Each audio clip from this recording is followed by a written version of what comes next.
बिस्मिल्लाहिर्रहमानिर्रहीम, अस्सलामु अलैकुम। मैं हुकरामत मुगल और मेरे साथ हैं ईसा नकवी।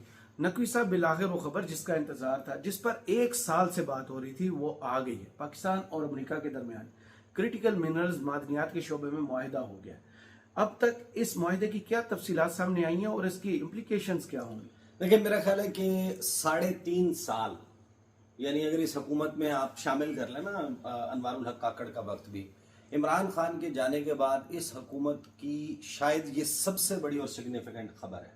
ये एक टेस्ट केस है और इसमें कुछ खदशात भी हैं। अभी तक जो इब्तदाई तफसीलात आई हैं उसके मुताबिक हम चीज़ें सामने रखेंगे। जाहिर है इसकी बहुत सी जुजियात हैं जो भी सामने आनी है। एक बात तय हो गई कि अमेरिका ने चीन को टक्कर देने का फैसला कर लिया। वो इस रीजन में जिस मामले पर चल रहा है, वो टक्कर, अब उस टक्कर के नताइज क्या होंगे, क्या मुमकिन तौर पर हो सकते हैं, इसके ऊपर जरा बात कर लेंगे और देखेंगे। देखें, एक वो खबर है जो रिपोर्ट हुई है, जो तफसीलात सामने आई हैं।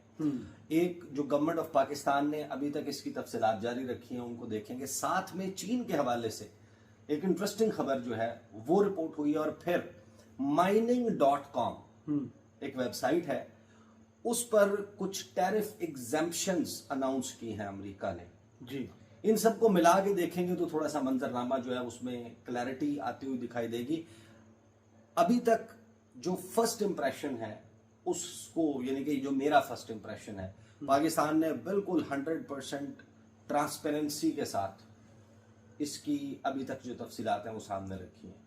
और अब जाहिर है कि ये एक ऐसा सेंसिटिव सब्जेक्ट है जिस पर पाकिस्तान में सेंटिमेंट्स भी मौजूद होते हैं। बेच दिया, सस्ता बेच दिया, पाकिस्तान की सलामती दाव पर लगा दी, ये सब कुछ होता है। लेकिन ज़रा ना ठंडे दिल से इस सारे मामले को देखेंगे। सबसे पहली बात तो एक जहन में रखें कि पाकिस्तान में मादनियात, पाकिस्तान मादनियात से मालामाल, मुताला पाकिस्तान इससे भरा पड़ा है। हम इसके ऊपर पूरी ज़िंदगी से पढ़ते आए हैं, सुनते आए हैं, और अब शायद वो प्रैक्टिकल फेज है जहां पर उस मादनियात से माला माल पाकिस्तान जो है वो पाकिस्तान को माला माल करने या ना करने की स्टेज पे आ चुका। सही। यानी अब पाकिस्तान तो मादनियात से माला माल है, यानी कि वो जमीन में छुपे हुए हैं खजाने, लेकिन वो जमीन के छुपे हुए खजाने हम बाहर लाने की सलाहियत भाई नहीं रखते। सही। आपके पास वो एक्सपर्टीज नहीं है, आपके पास वो सरमायाकारी नहीं है, आपके पास वो इक्विपमेंट नहीं है, आपके पास वो टेक्नोलॉजी नहीं है, आपके पास वो एक्सीलेंस एंड एक्सपर्टीज नहीं है कि जो आप ये सब कुछ खुद सरंजाम दे सकें। फिर सवाल ये आता है कि जाहिर है कि लोग एतराज उठाते हैं कि अमेरिका को दे दिया। भाई, जब आप नहीं निकाल सकते तो 2, 3, 4 ऐसे ममालिक हैं जो माइनिंग के सेक्टर में या क्रिटिकल मिनरल्स के शोबे में इन्वेस्टमेंट में ज्यादा दिलचस्पी ले रहे हैं। आपने उनमें से किसी को देना है ना। ये कैसे आप कह सकते हैं? असल सवाल यह है कि क्या पाकिस्तान का मफाद उसको एड्रेस किया गया है? जो आपको याद होगा कि इस सब्जेक्ट पर हमने कुछ वीडियोस की थी जी, उनमें हमने कुछ मारूजात सामने रखी थी, उसके मुताबिक भी इसको जरा देख लेते हैं। अब अमेरिका चीन के हवाले से ये तो तय कर चुका कि जो क्रिटिकल मिनरल्स का शोबा है, जो मादनियात का शोबा है, उसमें अगर आउट कम्पीट नहीं भी कर सकता वो चीन को, कम से कम अपनी जो डिपेंडेंस है वो चीन की सप्लाई पर ना रहे। सही। आसान कर लें इसको कि बहुत सी मादनियात ऐसी हैं कि जिन मादनियात का इस्तेमाल आज की दुनिया में जो गैजेट्स हैं, मोबाइल फ़ोन है उसकी बैटरी है, इलेक्ट्रिक व्हीकल्स हैं, सोलर एनर्जी को स्टोर करने के लिए उसकी बैटरीज हैं, फिर उसके बाद स्पेस शिप्स हैं, रॉकेट्स हैं, न्यूक्लियर रिएक्टर्स हैं, उनकी मशीनरी है, उसके लिए इस्तेमाल होती हैं। उसमें ग्रेफाइट है, कोबाल्ट है, निकल है, क्रोमियम है, क्रोमाइट है, जेडाइट है, नेफ्राइट है। किसी का जो वैल्यू है वो ऑर्नामेंटल एतबार से कुछ प्रेशियस मेटल्स या मिनरल्स कंसिडर होते हैं, कुछ धातें या कुछ मादनियात, कुछ मिनरल्स ऐसी हैं कि जिनका इस्तेमाल जो मॉडर्न डे टेक्नोलॉजी और इंडस्ट्री है उसमें बहुत ज़्यादा होता है। और इसकी सप्लाई पे जो ओवरवेलमिंग कब्जा है वो चीन का है। चीन कहा जाता है कि 80 से 85% दुनिया में जो क्रिटिकल मिनरल्स की सप्लाई है उसको कंट्रोल करता है। तो दुनिया के बहुत से ममालिक जिन्होंने ऐसी इंडस्ट्री लगानी होती है, चलानी होती है, वो चीन के ऊपर डिपेंडेंट है कि चीन उनको या चीन की तरफ से सप्लाई मिलेगी, उनकी कंपनियों के साथ मुआहदे होंगे।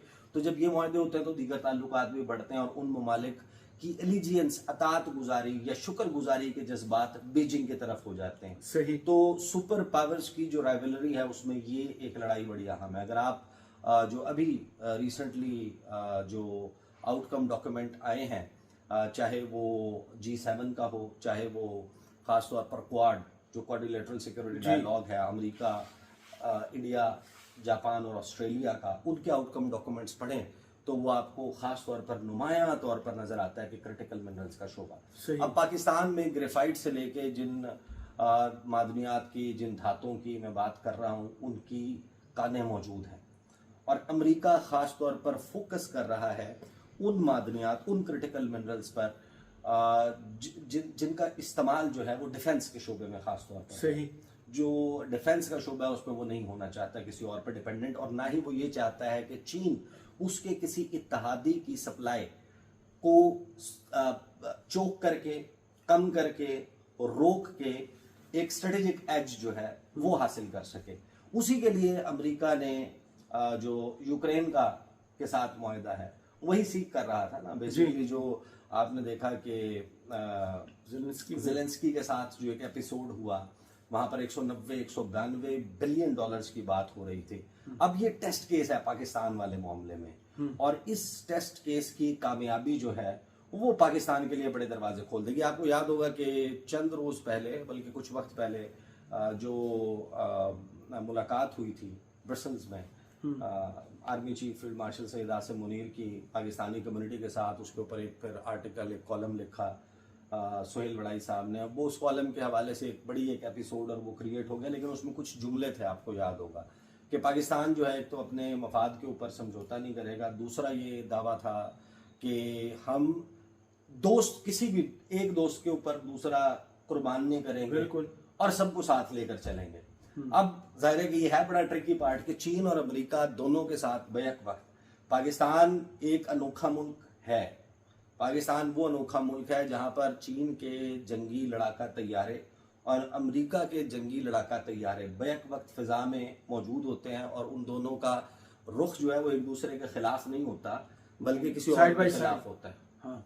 अब सवाल हमारे लिए सबसे इम्पोर्टेंट ये था कि जो डोनाल्ड ट्रंप इस वक्त बात कर रहे हैं पाकिस्तान के हवाले से, क्या ये सिर्फ दावा है या सिर्फ नारा है, या फिर ये आपको कुछ प्रैक्टिकल फेज में जाता हुआ नजर आएगा, चाहे वो हाइड्रोकार्बन्स, पेट्रोलियम प्रोडक्ट्स, उसकी एक्सप्लोरेशन का मामला हो या क्रिटिकल मिनरल्स का मामला हो।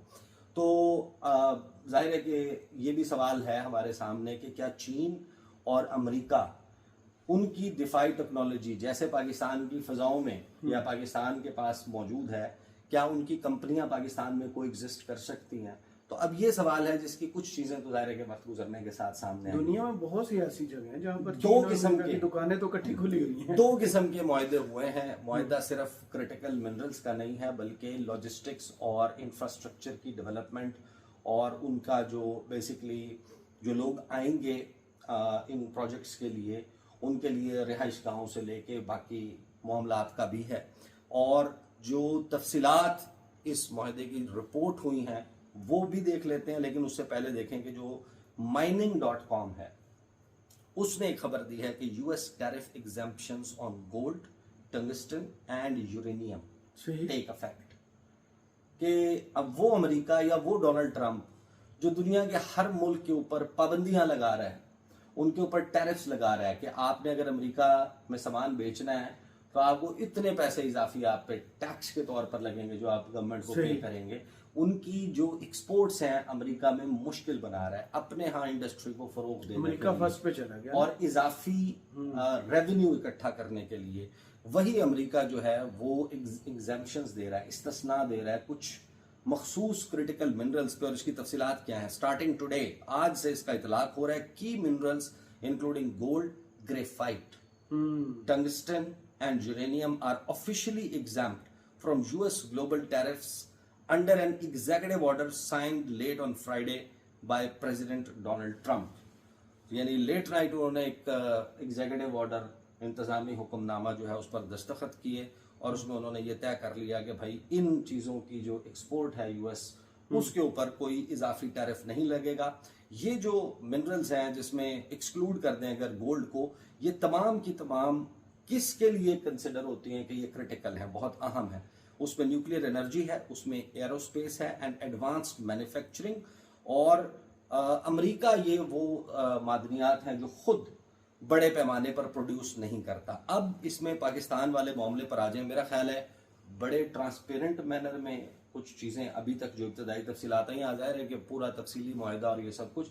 और जो ख़ास तौर पर हम बात कर रहे थे कि देखें आपको इंश्योर क्या करना है कि भाई आपके यहाँ ज़मीन से जो चीज़ें निकल रही हैं उसका ट्रैक, उसका चेक एंड बैलेंस, और क्या उसमें वही चीज़ें माइनिंग उनकी की जा रही है, वही चीज़ें ले जाई जा रही हैं जिसका इजाज़तनामा मौजूद है, या फिर आप यहाँ से बिल्कुल रॉ अर्थ की शेप में उसके सिंथेटिक फॉर्म में डेवलप हुए बगैर, उनके मिनरल्स के अलहदा हुए बगैर, एक स्टोन है, एक पत्थर है, एक ज़मीन का टुकड़ा है, आपने उसे निकाला, अब उसमें एक ही पहाड़ में एक ही जगह के ऊपर मुख्तलिफ चीज़ें मौजूद होंगी। उसमें यूरेनियम भी शायद किसी मकदार में मौजूद हो, दीगर चीज़ें कुछ ज़्यादा हो कुछ कम हो।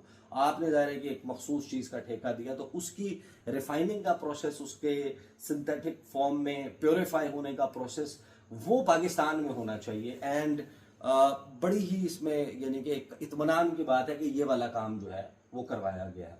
दूसरा जाहिर है कि हम बात कर रहे थे कि भाई देखें आपका जो मुआहदा है उस मुआहदे में पाकिस्तान पैसे के एतबार से कितना बेनिफिशियरी होता है, उसमें उसकी कुछ तफसीलात अभी सामने आनी है। फिर ये सवाल था कि जो वहाँ के मकामी लोग हैं उनको कितना रोजगार मिलेगा, वहाँ का रोड इंफ्रास्ट्रक्चर, वहाँ का हेल्थ इंफ्रास्ट्रक्चर, वहाँ का ये तमाम मामलात, उनकी सिक्योरिटी, ये वाले मामलात कैसे होंगे। फिर वहाँ के लोगों को क्या स्कॉलरशिप के ऊपर बाहर भिजवाया जाएगा, क्या वो माइनिंग और इस शोबे में स्टडी करके वापस आके यहाँ पर इन शोबों में, इस इंडस्ट्री में जॉब्स ले पाएंगे।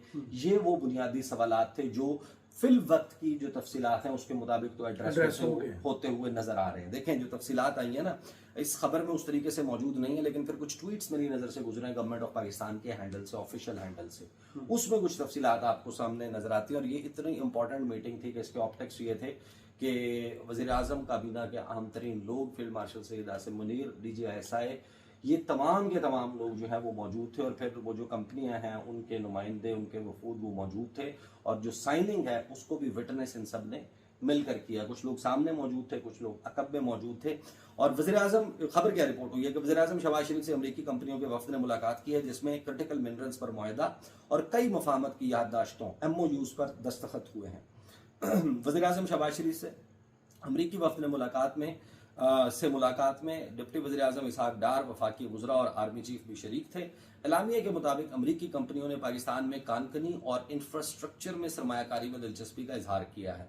एलामिया में कहा गया है कि पाकिस्तान के तांबे, सोने, दूसरी मादनियात के ज़खायर पर अमरीकी वफ्द को ब्रीफिंग दी गई और 2 अहम MOUs पर दस्तखत हुए।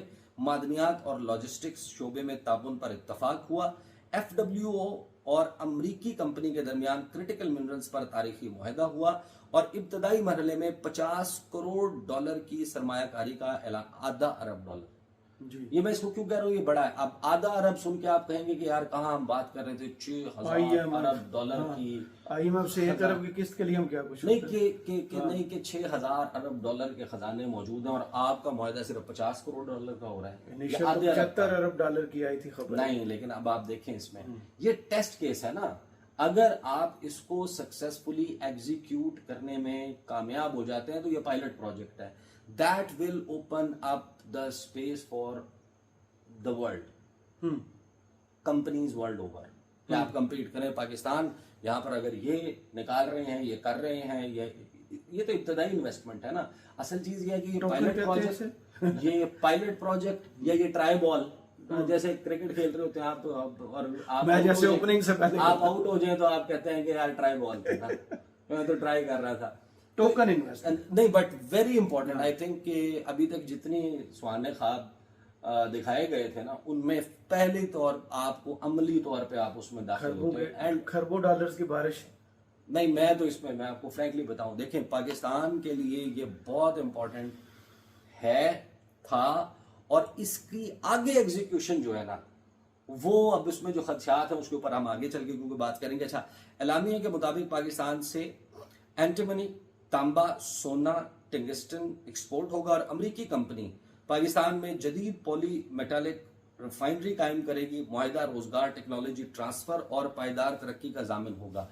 यानी इसमें जो टेक्नोलॉजी ट्रांसफर है ये सबसे बड़ा क्वेश्चन होता है। जब फॉर एग्जांपल आप अगर दसॉल्ट एविएशन के साथ आप मुआहिदा कर रहे हैं, आप उनसे रफाल तैयारे खरीद रहे हैं, वो आपको बना बनाया भाई जहाज दे देती है, वो आपको टेक्नोलॉजी ट्रांसफर नहीं करती। आप किसी के साथ अगर आपका टेक्नोलॉजी ट्रांसफर कहा कि भाई हम खुद भी अपनी इस्तेदाद कार, अपनी सलाहियत जो है वो ये बना सकें कि हम भी ये काम सर अंजाम दे सकें, तो अगर इसमें टेक्नोलॉजी ट्रांसफर की बात भी आ रही है तो ये एक और प्लस प्लस है फ्रैंकली।